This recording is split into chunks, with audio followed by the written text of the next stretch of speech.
Captain Jake Morrison stood on the bridge of the UES Horizon, watching the stars through the main screen.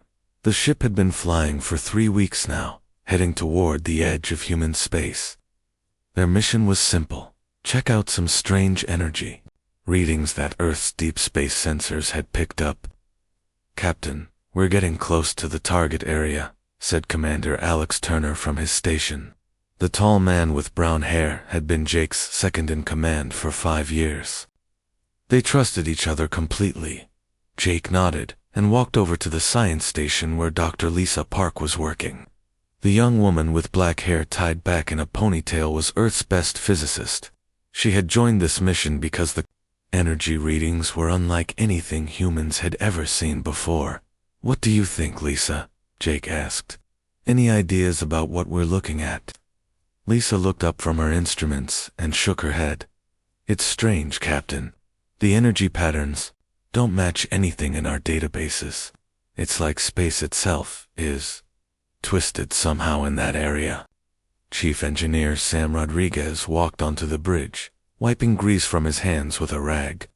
The stocky man with a gray beard had been fixing ships longer than most of the crew had been alive. "All systems are running smooth, Captain, but I've got to say, my instruments are acting weird. Some of the readings don't make sense." Jake frowned. In his 15 years of space travel, he had learned to trust his crew's instincts. If Sam said something was wrong, something was usually wrong. "How weird?" Jake asked. Sam scratched his beard. "Well, for one thing, our gravity generators are using less power than they should, and the faster we get to this target area, the less power they use. It's like something out there is helping to hold the ship together." Dr. Park looked up sharply. "That's impossible. Gravity doesn't work that way." "I know what I'm seeing, Doc," Sam said firmly. 27 years of engineering. Experience doesn't lie." Jake made a decision. "I'll stop. Let's take a closer look before we go any further." The horizon slowed to a stop about 1 million kilometers from the strange energy source. Through the main screen, they could see nothing but empty space and distant stars, but their instruments told a different story. "Energy levels are off the charts," Lisa reported, "but I still can't identify the source. It's like the energy is coming from everywhere and nowhere at the same time." Communications Officer Jenny Walsh spoke up from her station. "Captain, I'm getting something strange on the long-range communications array. It's not a message, but it's not random static either." "Put it on speakers," Jake ordered. A low humming sound filled the bridge. It wasn't unpleasant, but it made everyone feel uneasy. The sound seemed to come from inside their heads as much as from the speakers. "That's not normal," Alex said quietly. Dr. Park was studying her readings with growing excitement and worry. "Captain, I think we found something that shouldn't exist. The space in front of us isn't empty. There's some kind of fold in reality itself." "Explain that in simple terms, Doc," Jake said. "Imagine a piece of paper," Lisa said, holding up her hands. "Now imagine folding it so 2 distant parts touch each other. That's what space looks like here. 2 places that should be far apart are somehow connected." Sam looked worried. "Is it dangerous?" "I don't know," Lisa admitted. "We've never seen anything like this before, but the energy readings suggest it's stable, at least for now." Jake considered their options. They could return to Earth and report what they had found, but that would take months, and by then, whatever was here might be gone. Or they could investigate further and possibly make the greatest discovery in human history. "Jenny, send a message back to Earth," Jake decided. "Tell them we found something unusual and are investigating. Include all our sensor data." "Yes, sir," Jenny replied, her fingers moving quickly over her controls. While Jenny worked on the message, the rest of the crew continued studying the strange phenomenon. The energy readings kept changing, but in patterns that almost seemed intelligent. "Captain," Alex said suddenly, "I'm reading something new. The energy patterns are shifting. It's like they're responding to our presence." Jake felt a chill run down his spine. Responding how? The fold in space is getting larger, Dr. Park reported, her voice tight with concern, and it's moving toward us. All engines full reverse, Jake ordered immediately. Sam rushed toward the engine room, but before he could reach the door, he stopped. Captain, the engines aren't responding, and our power levels are dropping fast. On the main screen, they could see space itself beginning to bend and twist. Stars stretched into long lines of light, and the black emptiness between them began to glow with a soft blue energy. Captain, the communication array just went dead, Jenny reported. We can't send any more messages. Dr. Park's instruments were going crazy. The gravitational fields around us are changing. It's like we're being pulled into something, but not by normal gravity. Jake gripped the arms of his captain's chair. In all his years of command, he had never faced anything like this. His training told him to stay calm and think through the problem. But there was no training for a situation where space itself was falling apart around them. Emergency power to engines, he ordered. No effect, Captain, Sam called from the engineering station. It's like something is holding us here. The humming sound was getting louder, and now everyone could feel it in their bones. The horizon was shaking gently, not from engine vibration, but from something much stranger. Whatever's happening, it's accelerating, Alex reported. We've got maybe 2 minutes before we're completely inside this, this thing. Jake looked around at his crew. These were good people, the best Earth had to offer. Dr. Park with her brilliant mind, Alex with his steady leadership, Sam with his decades of experience, Jenny with her quick thinking. 200 souls depended on his decisions. All hands, this is the captain, Jake announced over the ship's communication system. Prepare for unknown conditions. Secure all stations and equipment. We're going into something we don't understand, but we'll face it together. The blue glow outside was getting brighter, and the stars were disappearing one by one. The horizon was being pulled into something that human science couldn't explain or stop. Dr. Park looked up from her instruments. One last time. Captain, whatever this is, we're about to be the first humans to experience it. For better or worse, we're making history. Jake nodded grimly as the last of the normal stars vanished and the horizon was swallowed by the strange blue light. They were beyond the edge of known space now, heading into the unknown. The void between stars had claimed them, but their journey was just beginning. The horizon came out of the blue light with a violent shake that threw everyone to the floor. Captain Jake Morrison picked himself up and looked around the bridge. Emergency lights were flashing red, and half the control panels were dark. Status. Report. Jake called out as his crew got back to their stations. Chief Engineer Sam Rodriguez was already checking his instruments. Hull is intact, but most of our systems are offline. The engines are dead. Life support is running on backup power. Dr. Lisa Park stared at her science station in confusion. Captain, according to these readings, we're not in normal space anymore. The laws of physics here are ... different. Different how? Jake asked.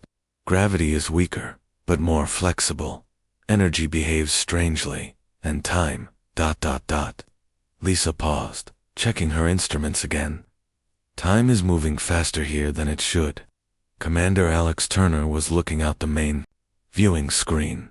Captain, you need to see this. Jake walked over and gasped.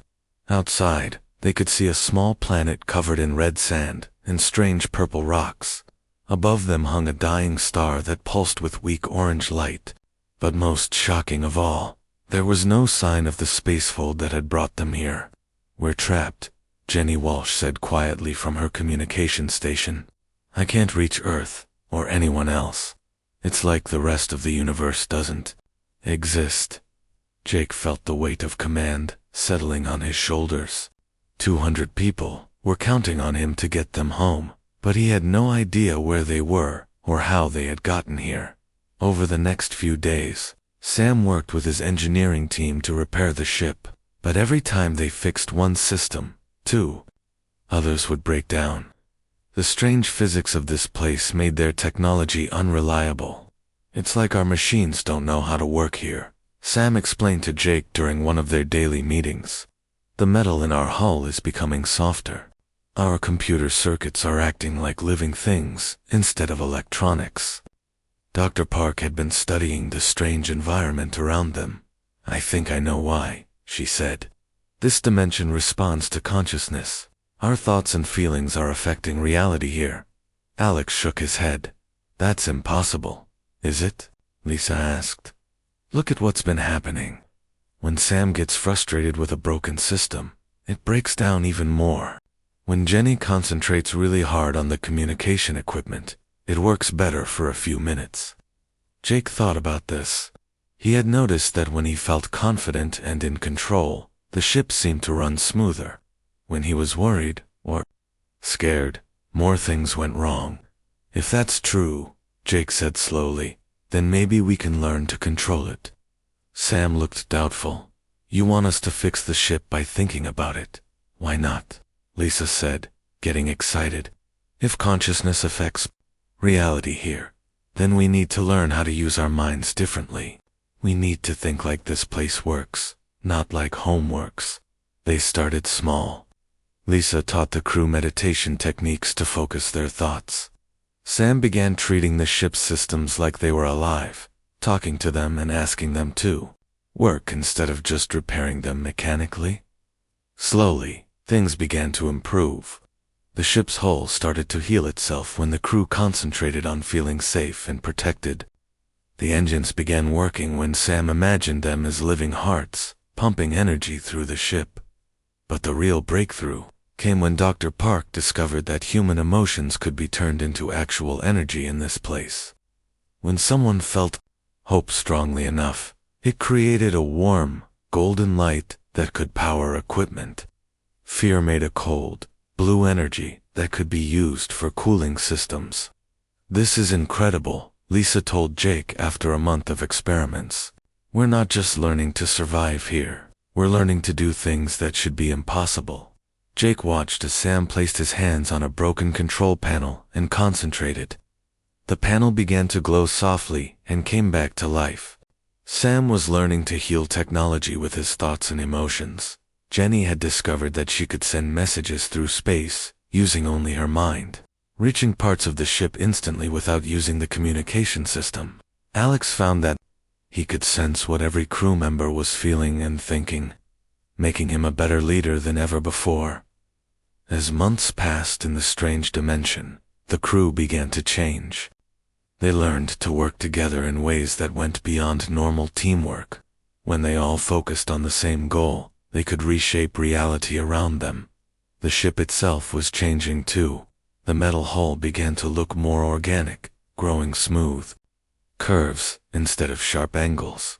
The corridors started to pulse gently, like the inside of a living creature. The walls became warm to the touch and seemed to respond to the emotions of people walking through them. Dr. Park made the most amazing discovery of all. She learned that she could create new materials just by imagining them clearly enough. She made a new type of metal that was stronger than anything on Earth, but light as air. She created crystal computers that thought with emotion instead of electricity. We're becoming something new, she told Jake one day as they watched the crew working on the ship. Everyone moved with perfect coordination now, like parts of a single organism. We're still human, but we're human plus something else. Jake nodded. He could feel it too. The crew had developed abilities that seemed like magic, but they were really just human potential, freed from the limits of normal physics. They could create matter with their minds, heal with their touch, and communicate without words. Sam had learned to build machines that were part technology and part living tissue. These biomachines could think for themselves and adapt to new situations. The ship's engines now ran on focused emotion instead of fuel, making them more powerful than ever before. Alex had become more than just a commander. He could sense the mood of the entire crew and help them work together perfectly. Under his guidance, they accomplished tasks that should have taken weeks in just hours. but it was Dr. Park who made the final breakthrough. After what felt like years of study, she figured out how to manipulate the dimensional barriers around them. She found the key to opening a path back to normal space. "We can go home," she announced to the assembled crew in the main meeting room, "but we need to decide if we want to." The crew looked at each other in surprise. Go home? After everything they had learned and become, did they even want to return to the limitations of normal reality? Jake stood up slowly. "We have families back on Earth, people who love us and miss us. No matter what we've become, we can't abandon them." Alex nodded. "Besides, think about what we could teach humanity, what we could share with our species." Sam grinned, his eyes glowing with a soft golden light that was normal for him now. "Think about the ships we could build, the problems we could solve." Jenny smiled. "And think about the other humans who might be trapped in places like this. We could help them." Dr. Park looked around at her transformed crewmates. They had become something wonderful, something that transcended the normal limits of human existence. But they were still human at heart, still caring about others and wanting to help. "Then we go home," she said, "and we show the galaxy what humans can really do." The crew began preparations for their return journey. But they were no longer the same people who had disappeared into the blue light. They had become humanity's first steps into a larger universe, and they were ready to change everything. Dr. Lisa Park stood in the ship's new bioneural control center, her hands resting on panels that felt warm and alive. The horizon had changed completely during their time in the strange dimension. Instead of cold metal corridors, the ship now had flowing organic passages that glowed softly with their own inner light. "Are you sure about the calculations?" Captain Jake Morrison asked. He looked older now, but not as much as he should after all the time they had spent in this place. His eyes held a depth that came from experiencing impossible things. Lisa nodded, her silver hair catching the light from the living walls around them. "I've checked them 100 times. The dimensional fold we create should put us back in normal space, right near Earth." Chief Engineer Sam Rodriguez walked over, his hands glowing with a soft blue energy that he could now control perfectly. "The ship is ready, Captain. Our new bioengines are running smooth. The crew is excited to go home." Jake looked around at his transformed crew. They moved with perfect coordination now, like parts of a single mind. Jenny Walsh could communicate with anyone on the ship just by thinking. Alex Turner could sense the emotions of every crew member and help them stay calm and focused. "Begin the dimensional shift," Jake ordered. Lisa placed her hands on the bioneural interface and closed her eyes. The ship around them began to hum, but not with mechanical sounds. The horizon sang like a living creature as Lisa used her mind to tear open a hole in reality itself. Space began to bend around them. The dying orange star outside grew dim, and the red planet below seemed to fade away. The crew felt reality shifting, like being turned inside out and right side up at the same time. Then, suddenly, they were through. Stars appeared on the main viewing screen. Normal, familiar stars that the crew recognized from their time in human space. And there, hanging in space like a blue and white jewel, was Earth. "Home," Jenny whispered, tears running down her face. But their return did not go unnoticed. On Earth, Admiral Kate Sullivan was in her office at Space Command when alarms began ringing throughout the building. "Admiral," her aide called from the doorway, "you need to see this immediately." Kate rushed to the main command center, where technicians were staring at their screens in shock. "What is it?" she asked. "Ma'am, something just appeared in orbit above Earth. Something big." Kate looked at the main display and felt her heart stop. On the screen was a ship, but not like any ship she had ever seen. It looked more like a living creature than a machine, with smooth flowing lines and a hull that seemed to pulse with its own light. "Run an identification scan," Kate ordered. The technician's hands shook as he worked. "Admiral, the computer says. It says this is the UE horizon. Kate stared at the screen. The horizon had been lost for over 2 years. She had given up hope of ever seeing the ship or its crew again, but this couldn't be the same vessel. The Horizon had been a standard exploration ship, built of metal and electronics. This thing on the screen looked alive. "Open a communication channel," she ordered. Static filled the air for a moment, then a familiar voice came through the speakers.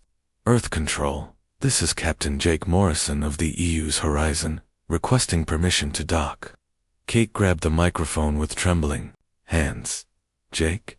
Jake, is that really you?" "Hello, Kate." Jake's voice was warm but different somehow, deeper and more confident than she remembered. "It's been a long journey, but we're home." Within hours, news of the Horizon's return had spread throughout human space and beyond. The ship docked at Earth's main orbital station, and Kate waited nervously as the airlock opened. The first person to step out was Jake Morrison, but Kate barely recognized him. He looked younger than he should. His hair was darker, and his eyes seemed to glow with an inner light. Behind him came the rest of the crew, all changed in similar ways. Dr. Lisa Park's hair had turned silver, but she moved with the energy of someone half her age. Sam Rodriguez looked stronger and healthier than when he had left.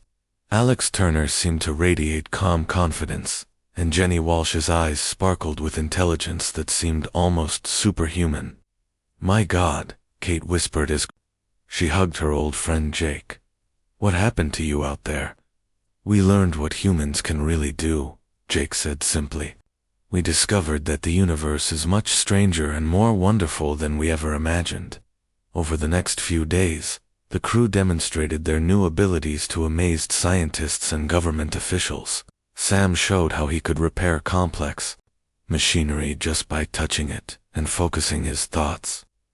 Lisa created new materials out of thin air, forming them with her mind and will. Jenny communicated with computers without using any interfaces, simply thinking instructions to them. Alex coordinated groups of people with perfect efficiency, sensing their thoughts and emotions to bring out their best performance. But the most amazing demonstration came when the entire crew worked together. Standing in an empty hangar, they joined hands and concentrated. Slowly, a new type of spacecraft began to form in the air above them. It was small, just big enough for one person, but it was made of materials that Earth's scientists had never seen before. "This is impossible," Dr. Robert Chen, Earth's top physicist, said as he examined the new craft. "Matter doesn't just appear from nothing. It's not from nothing," Lisa explained patiently. "We're reorganizing existing matter at the quantum level, using consciousness to direct the process. Human minds, it turns out, are perfectly suited for this kind of work." Dr. Chen shook his head in disbelief. "But this violates every law of physics we know." "No," Jake said. "It just uses laws of physics you haven't discovered yet. Where we've been, consciousness and reality are connected. We learned to use that connection." News of the crew's abilities spread throughout the galaxy faster than light. The L3 Empire, which had ruled through superior technology for thousands of years, called an emergency session of their High Council. High Commander Zephys, a tall alien with blue skin and 6 arms, studied the reports from Earth with growing alarm. These humans claim they can manipulate matter with their thoughts. This is clearly impossible, but the evidence was mounting. Human ships were now appearing throughout space, built using the new bio-neural technology. They moved faster than any known vessel and seemed to repair themselves when damaged. The Vex Consortium, a race of beings who had replaced most of their bodies with quantum computers, sent their finest analysts to study the humans. What they found confused and frightened them. "The humans have achieved something we thought was impossible," reported Analyzer Prime Unit 7. "They have merged consciousness with quantum mechanics. Their minds can directly affect reality at the subatomic level." Back on Earth, Jake and his crew were trying to explain their discovery to anyone who would listen. but most people found it hard to believe that thoughts could change the physical world. It's not magic, Lisa explained to a gathering of Earth's top scientists. It's just a natural ability that humans have always had. We just never knew how to use it before. She demonstrated by holding out her hand and concentrating. Slowly, a perfect rose made of crystalline material formed in her palm. The scientists gasped as they examined it with their instruments. It was real, solid matter, created from nothing but focused thought. In the dimension where we were trapped, the connection between mind and matter is stronger, Jake explained. We had to learn to use it to survive. But the ability is in all of us. We just need to learn how to access it. Admiral Sullivan was both amazed and worried. Jake, this changes everything. If humans can do what you're showing us, we're no longer the weak newcomers in the galaxy. We might be the most powerful species out there. Jake nodded seriously. That's exactly what I'm afraid of. Power like this could be dangerous if it's not used wisely. But word was already spreading.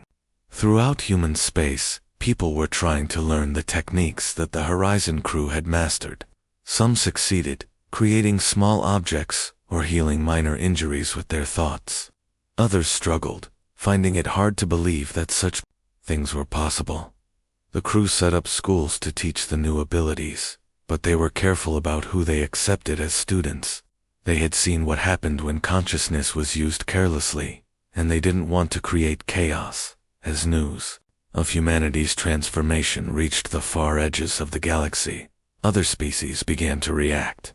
Some were curious and wanted to learn more. Others were frightened and saw humans as a threat that needed to be stopped. The galaxy was about to change in ways no one could predict, and humanity was at the center of it all. The crew of the Horizon had returned home, but they had brought back something that would reshape the entire universe. The age of human potential was about to begin. The emergency session of the Galactic Council was unlike any in the organization's 5,000-year history. Representatives from dozens of species had gathered on the neutral station of Harmony Point to discuss what they were calling the human problem. High Commander Zephes of the Althari Empire stood at the center of the Great Hall, his 6 arms gesturing dramatically as he spoke. His blue skin had turned a darker shade, which meant he was very angry or very scared. Fellow beings, Zephes said in his deep voice, we face a threat unlike any our galaxy has known. The humans have somehow developed abilities that go beyond technology, beyond science, beyond reason itself. In the audience, Ambassador Krelin, of the peaceful Zinthara, shifted nervously on her many legs. Her species had always believed that all problems could be solved through careful thinking and advanced computers. The idea that consciousness could directly affect reality made no sense to her logical mind. Surely you exaggerate, said Trade Minister Vox of the Hegemony. His people were merchants who traveled throughout the galaxy buying and selling goods. Humans are a young species. They only achieved faster than light travel 50 years ago. How could they suddenly become so powerful? Zephes activated a holographic display in the center of the hall. Images appeared showing human ships that looked more like living creatures than machines. Videos played of humans creating objects out of thin air, healing damaged equipment with their touch, and communicating without any technology at all. These are not tricks or illusions, Zephes said grimly. Our best scientists have studied these recordings. The humans have somehow learned to manipulate matter itself, using only their minds. Analyzer Prime Unit 7 of the Vex Consortium spoke. Next. The being was more machine than organic life, its body a collection of quantum processors and data storage units. We have confirmed these reports through our own investigations. The humans designated as the crew of the vessel Horizon demonstrate capabilities that violate our understanding of physical law. A murmur of fear and confusion ran through the assembled representatives. For most of their species, advanced technology was the ultimate achievement. They had built great machines, conquered space, and created artificial intelligence. but the idea that biological minds could directly control reality was terrifying. "What do we know about how they gained these abilities?" asked Coordinator Maston of the Outer Colonies Union. Zephyrs displayed more information. "According to our intelligence, the human ship Horizon disappeared for approximately 2 standard years while investigating an unknown phenomenon. When it returned, the crew had been changed. Changed how?" Krillin asked, her voice high with worry. "They claim to have spent time in what they call a pocket dimension where the laws of physics operate differently. There, they say, consciousness and reality are more closely connected. They learned to use this connection to survive. Unit 7 processed this information and responded immediately. Analysis suggests the humans encountered a region of space where quantum consciousness effects are amplified. Such regions are theoretical possibilities but were considered too dangerous for exploration. And now they've brought this knowledge back with them," Zephy said. "Reports indicate that other humans are learning these abilities. They're teaching others how to manipulate matter with thought, how to heal with emotion, how to create with pure will." The hall fell silent as the representatives considered the implications.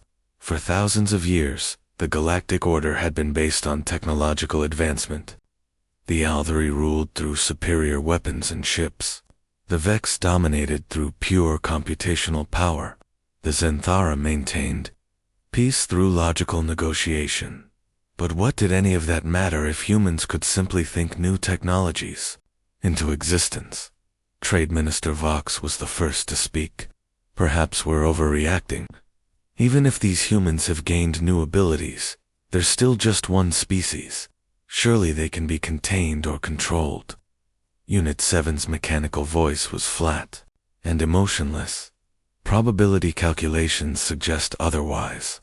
Human population exceeds 8 billion individuals. If even a small percentage developed these consciousness manipulation abilities, they would represent a force greater than all our combined military capabilities." "Then what do you suggest we do?" asked Krillin, her many eyes blinking rapidly. With stress, Zephy straightened to his full imposing height. "The Althari Empire proposes immediate quarantine of all human space. We must prevent this contamination from spreading to other species." Contamination. Ambassador Theo Wright of Earth had been sitting quietly in the human section of the hall, but now he stood up. He was a middle-aged man with gray hair and tired eyes, but his voice was strong. "With respect, High Commander, we're talking about human beings, not a disease."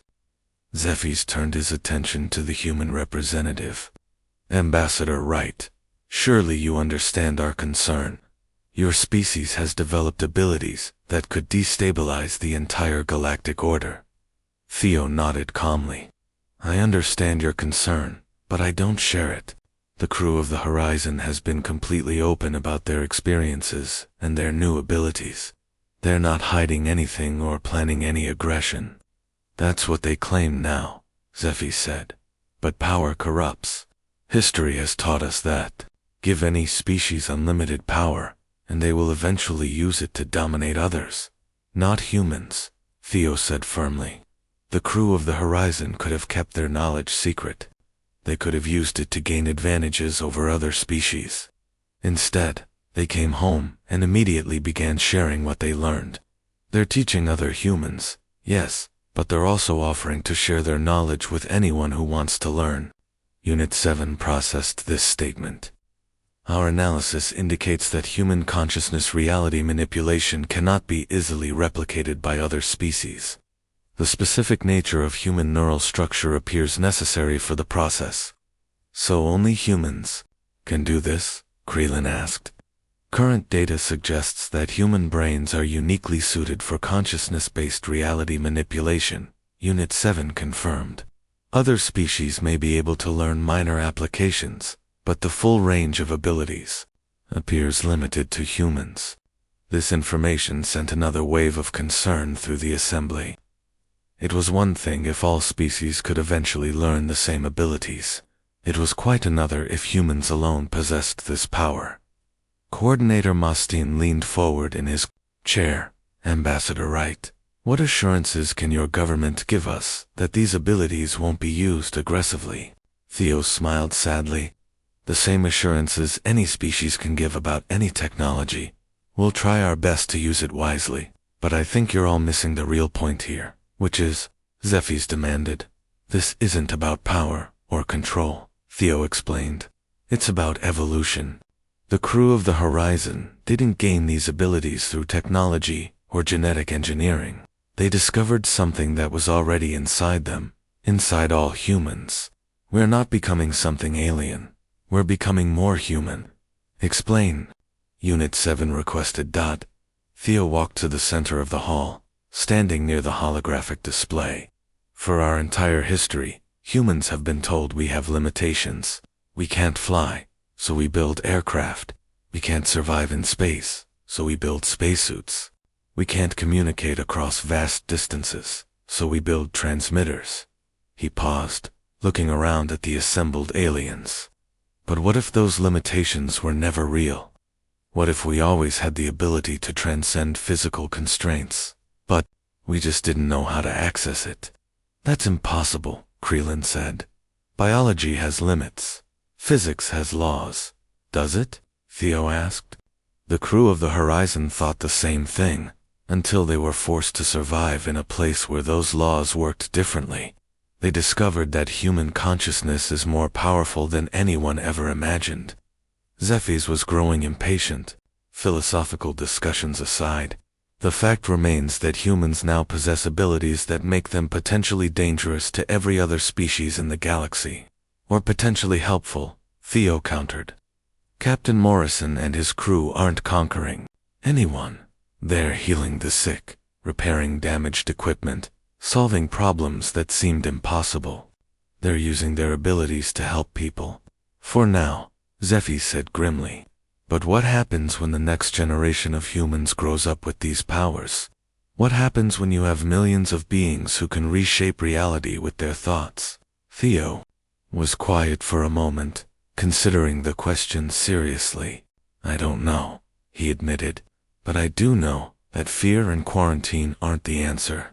If you try to cage humanity now, you'll only prove that these abilities should be used for defense. The debate continued for hours, with no clear resolution. Some species wanted to study humans to understand their abilities. Others wanted to isolate them to prevent the spread of consciousness manipulation techniques. A few suggested that the entire galaxy needed to prepare for a new age where thought and reality were connected. As the session finally ended without agreement, Ambassador Wright prepared to return to Earth with troubling news. The galaxy was afraid of what humanity was becoming, and fear had a way of making species do dangerous things. The crew of the Horizon had opened a door that could never be closed again. The question now was whether the galaxy would walk through it together, or whether humanity would have to walk through it alone. Either way, everything was about to change. Captain Jake Morrison stood before the full assembly of the Galactic Council, feeling the weight of history on his shoulders. Behind him sat Dr. Lisa Park, Commander Alex Turner, Chief Engineer Sam Rodriguez, and Communications Officer Jenny Walsh. The entire crew of the Horizon had come to address the galaxy's fears about humanity's transformation. The Great Hall was packed with representatives from over 100 species, all staring at the humans with mixtures of curiosity, fear, and suspicion. High Commander Zephy's of the Al-3 Empire sat in the front row, his blue skin dark with anger. Analyzer Prime Unit 7 of the Vex Consortium recorded everything with its multiple sensors. Honored representatives, Jake began, his voice calm and confident. We come before you, not as conquerors or threats, but as fellow beings who have discovered something wonderful about the nature of consciousness itself. A murmur ran through the assembly. Many species had expected threats or demands for power. They weren't prepared for humans who seemed genuinely interested in sharing their knowledge. We understand your concerns, Jake continued. The abilities we've developed do seem impossible by traditional scientific standards. But we're here to show you that consciousness reality manipulation is not magic. It's simply the next step in understanding how the universe really works. Hi, Commander. Zephy stood up, his 6 arms crossed. Captain Morrison, your crew has gained the ability to create matter from thought, to heal with emotion, to communicate without technology. How can you claim this is not a form of power that threatens the established order? Jake nodded respectfully. Because we're not interested in establishing a new order, Commander. We're interested in helping every species discover their own potential. Dr. Lisa Park rose from her seat and walked to the center of the hall. Her silver hair caught the light from the chamber's energy panels, and her eyes held the wisdom of someone who had seen the impossible become possible. May I demonstrate something? Lisa asked the assembly. The council speaker, an ancient being called the Mediator, gestured for her to continue. Lisa closed her eyes and held out her hands. Slowly, a small sphere of light began to form between her palms. It grew brighter and more solid until it became a perfect crystal that sparkled with inner fire. This crystal, Lisa said, contains detailed information about consciousness reality manipulation techniques, not just human techniques, but potential methods that could work for any species. She handed the crystal to the Mediator, who examined it with sophisticated scanning equipment. The information is real, the Mediator announced. Detailed, accurate, and freely given. Ambassador Krelin of the Xanthara shifted nervously. But you said these abilities only work for humans. That's what we thought at first, Alex Turner said, standing up. But we've been studying the question for months now. We believe every species has consciousness reality potential. The connection just works differently for different types of minds. Jenny Walsh activated a holographic display showing brain scans from various species. Look at these patterns. Humans use emotion and creativity to affect reality. But other minds might use their natural strategic thinking. Vex consciousness could channel their computational abilities. Xanthara could use their logical processing. Unit 7 of the Vex Consortium processed this information rapidly. You are suggesting that consciousness reality manipulation is not unique to humans, but rather a universal principle that manifests differently based on species-specific neural architecture. Exactly, Lisa confirmed. We didn't become superhuman. We became fully human. Every species has the potential to become fully themselves in ways they never imagined. This revelation sent shockwaves through the assembly. For thousands of years, galactic civilization had been built on the idea that technology was the ultimate achievement. But now the humans were suggesting that consciousness itself was the real frontier. Trade Minister Vox of the hegemony leaned forward. If what you're saying is true, why haven't other species discovered this naturally? Sam Rodriguez spoke up, his weathered face serious. Because you never had to. You built machines to solve problems, instead of looking inside yourselves for solutions. We only discovered our abilities because we were trapped in a place where our technology didn't work. We had to adapt or die, Jake added. Most species never face that kind of extreme situation. You've been successful with traditional technology, so you never explored alternatives. The Mediator raised a hand for silence. Captain Morrison, you speak of sharing knowledge freely. But what guarantee do we have that humans won't use these abilities to dominate the galaxy? Jake looked around the hall at the hundreds of alien faces watching him. The same guarantee any species offers about any capability. Our word, our actions, and our commitment to peaceful cooperation. He paused, then continued. But I'll offer you something more. Complete transparency. Any species that wants to study our abilities is welcome to do so. Any being that wants to learn consciousness reality manipulation can join our training programs. We're not hiding anything. Lisa stepped forward again. In fact, we've already begun working with volunteers from other species. Ambassador Yuan from the Draconi Empire has shown remarkable progress in energy manipulation. Professor Clax from the Academic Consortium can now heal minor injuries with focused thought. This was news to most of the assembly. Whispers spread through the hall as representatives realized that consciousness reality techniques were already spreading beyond humanity. Zephy stood up again, his anger visible. This is unacceptable. You're fundamentally changing the nature of galactic civilization without permission or oversight. With respect, Commander, Jake replied, consciousness isn't something that can be regulated or controlled. It's part of what every thinking being is. We're not changing the galaxy.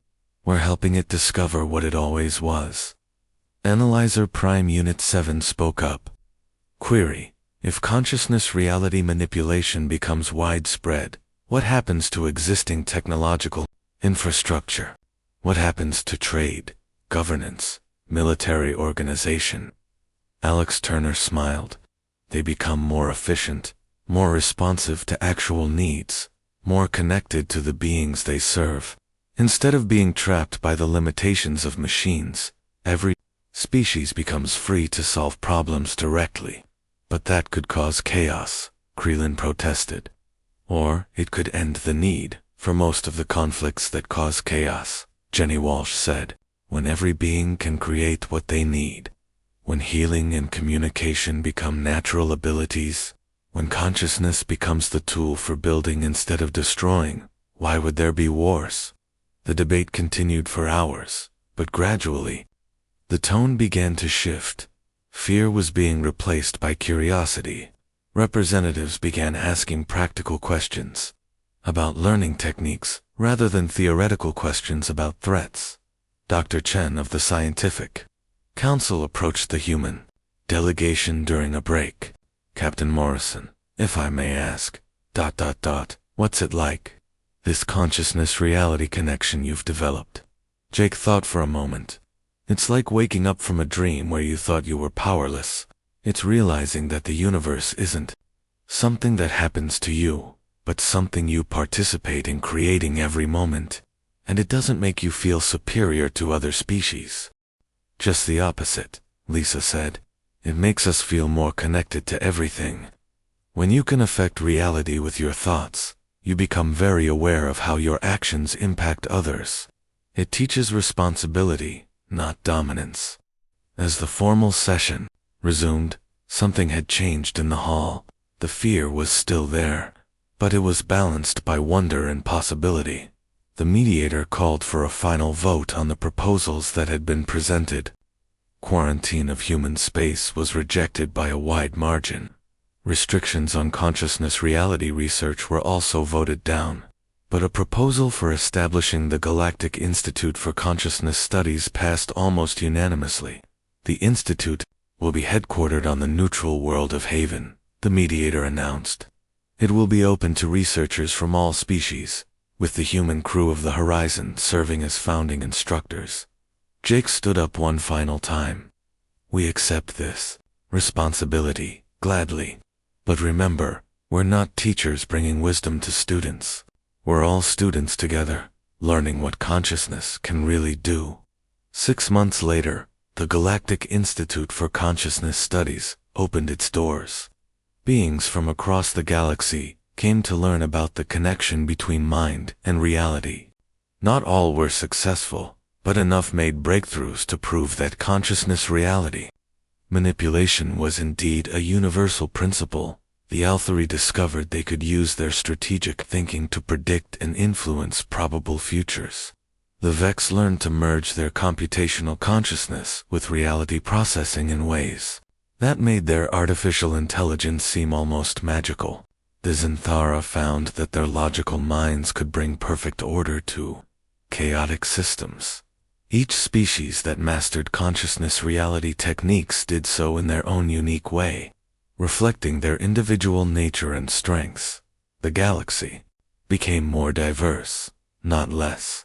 As beings learned to express their deepest potentials, trade changed as beings learned to create what they needed.